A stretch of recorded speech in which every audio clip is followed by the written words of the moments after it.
इस बात पर मैं कहूंगा, जानकारी शिक्षा से होगी और शिक्षा वो शेरनी का दूध है, जो पिएगा वो दहाड़ेगा। शिक्षा वो शेरनी का दूध है, जो पिएगा वो दहाड़ेगा। और शिक्षा वो चीज है, जानकारी और जागृति को हासिल करेगा।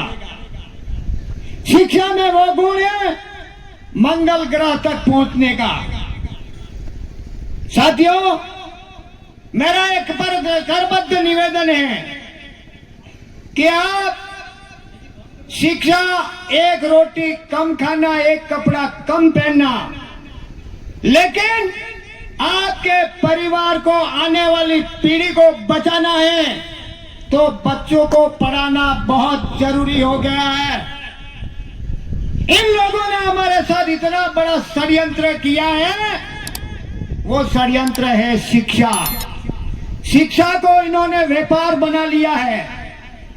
मैं किसी व्यक्ति या किसी पार्टी या किसी समाज या किसी जाति वर्ग पर कभी भी क्लेम नहीं लगाऊंगा और न उसको कुछ कहूंगा, लेकिन मेरे समाज के साथ यदि किसी भी प्रकार का षड्यंत्र करता है तो उसके लिए कुर्बानी भी देने के लिए तैयार हो। उस षड्यंत्र को खत्म करने के लिए चाहे उसके लिए जान भी देनी पड़े। हमारे पुरखों ने कई जानें दी और हम भी देने के लिए तैयार हैं। डर के काम नहीं करेंगे। मौत तो आनी है, राजा रंग फकीर को एक दिन हमको भी मरना है, लेकिन समाज के लिए हमको कुछ करना है। जो समाज हमारा इतिहास नहीं जानता है वो समाज का कभी विकास नहीं कर सकता है। हमारा समाज इतिहास और संस्कृति को जानता है, वो अपने समाज को विकास की गति पर ऊपर ले जाता है। यह विशेष ध्यान रखा जाए। हमारे समाज को शिक्षा से वंचित करने के लिए शिक्षा को व्यापार बना दिया। गरीब का बच्चा कैसे पढ़ेगा, यह आप लोगों को ध्यान रखने की बात है। प्राइवेटाइजेशन कर दिया। पहला षड्यंत्र हमारी शिक्षा पर किया। दूसरा षड्यंत्र शिक्षा पर क्यों किया? ये समाज पढ़ लिख करके होशियार हो जाएगा तो भागीदारी मांगेगा, प्रतिनिधित्व मांगेगा और जमीन को नहीं देगा, गुलाम नहीं बनेगा। इसीलिए उसको पढ़ने से वंचित करने के लिए इस तरह का षड्यंत्र रचा गया। अभी क्या षड्यंत्र चल रहा है कि इस समाज को गुलाम बनाने के लिए और जमीन हड़पने के लिए दुनिया भर के षड्यंत्र रचे जा रहे हैं। यह विशेष ध्यान रखने की बात है। संविधान को पढ़ोगे तो जानकारी होगी और जानकारी होगी तो जागृति होगी। अभी परम आदरणीय मोदी जी लोकसभा के पहले भाषण आए थे। उन्होंने दो तरह की बातें कही कि यदि आप भारत आदिवासी पार्टी को वोट दे दोगे तो सिंदूर और वो पता नहीं क्या क्या बोल के गए। और दूसरा बोला दक्षिणी भारत के अंदर में अर्बन नक्सलाइट फैल रहा है।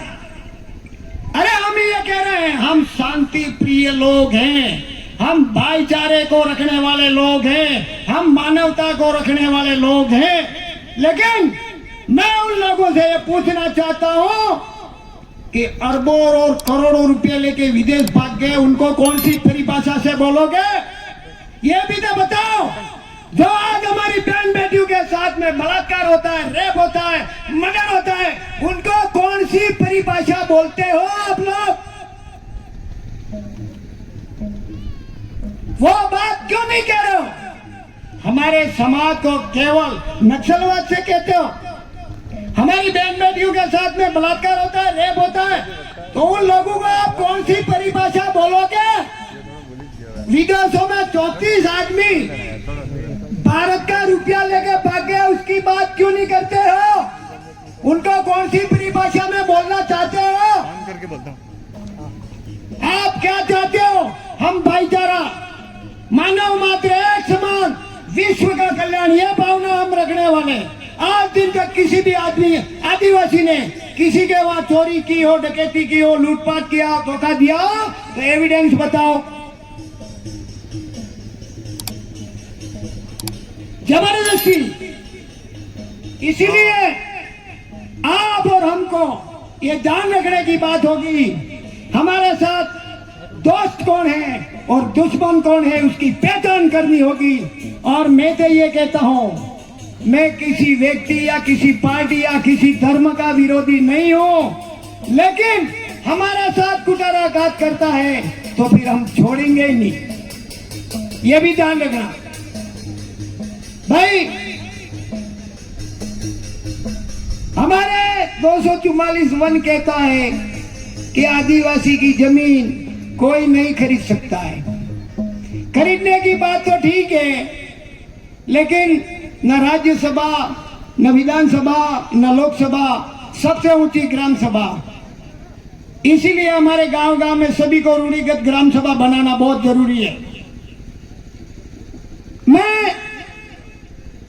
आप किसी भी भगवान को मानते हो, किसी भी देवी देवता को मानते हो, मुझे उसका कोई एतराज नहीं, लेकिन मैं जिस भगवान को मानता हूं, जिस देवी देवता को मानते हो, वो मैं बताऊंगा आपको। मैं चांद सूरज, पानी पवन, अन्न अग्नि, वृक्ष, पहाड़ और पृथ्वी, ये मेरे मेन देवता हैं। और मेरे पहले देवता मारे आई नेबा, पिता और माँ, ये मेरे पहले देवता है। मेरा मंदिर मेरा घर है, जिसमें मैं पैदा हुआ, पढ़ा, पला, शादी की, नौकरी की और उसी में जीवन बिताऊंगा। ये मेरा सबसे बड़ा मंदिर है। आप किसी को भी मानो, मुझे किसी भी प्रकार का कोई एतराज नहीं। यदि मैं जानना चाहता हूं आप लोगों से, क्या धरती के बिना आप रह सकते हो? क्या हवा के बिना रह सकते हो? चांद सूरज के बिना रह सकते हो? तो सबसे बड़ा देवता कौन? मुझे कोई किसी का विरोध नहीं करना है, न करूंगा।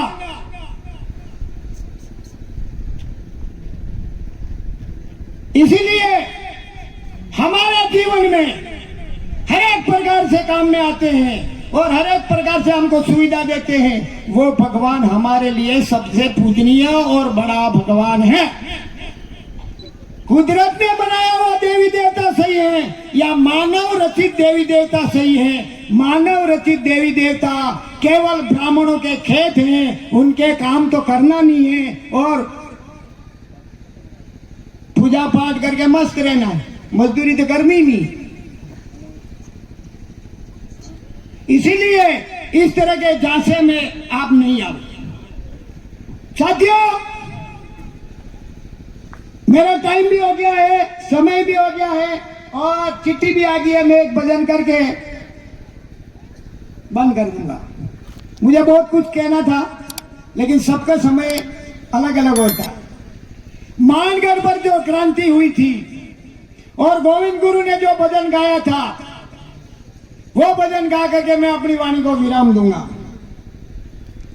जालदमा मारी कुंडी है, देवदमा मारी थाली है, भूरे दिया नहीं मानो रे नहीं मानो। ए देवदमा मारी थाली है, गोदरामा मारो दीवो है, भूरे दिया नहीं मानो रे नहीं मानो। ए गोदरामा मारो दीवो है, अमदावद मारी जाजम है, भूरे दिया नहीं मानो रे नहीं मानो।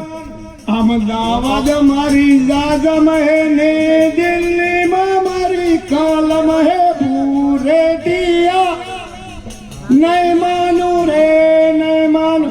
दिल्ली में मारी कालम है, ने बिरझर मारो ले कहे, भूरे नहीं मानो रे नहीं मानो ए बीड़ी सर मारो लेके मन गड़िया मारा वेरा है भूरे दिया नहीं मानो रे नहीं मानो ए मन गढ़िए मारा वेरा है जा बुमा मारी फौजे भूरे दिया नहीं मानो रे नहीं मानो ए मेरा रे वाले ने पंचराज थप्पुए भूरे दिया नहीं मानो रे नहीं मानो पंचराजा थप्पुई ते जगविना गरुरे भूरे दिया नहीं मानो रे नहीं मानो। हाँ लास्ट में एक लाइन कह दूंगा मैं, हमारे समाज के साथ जो गद्दारी करता है ऐसे नेताओं को कभी भी वोट नहीं देना। जय जवान, जय आदिवासी, जय भील देश। बहुत बहुत धन्यवाद पारगी साहब। वक्तागण थोड़ा ध्यान रखें, समय का ध्यान, हमारे पास काफी वक्ता हैं और कार्यक्रम काफी लेट शुरू हुआ है।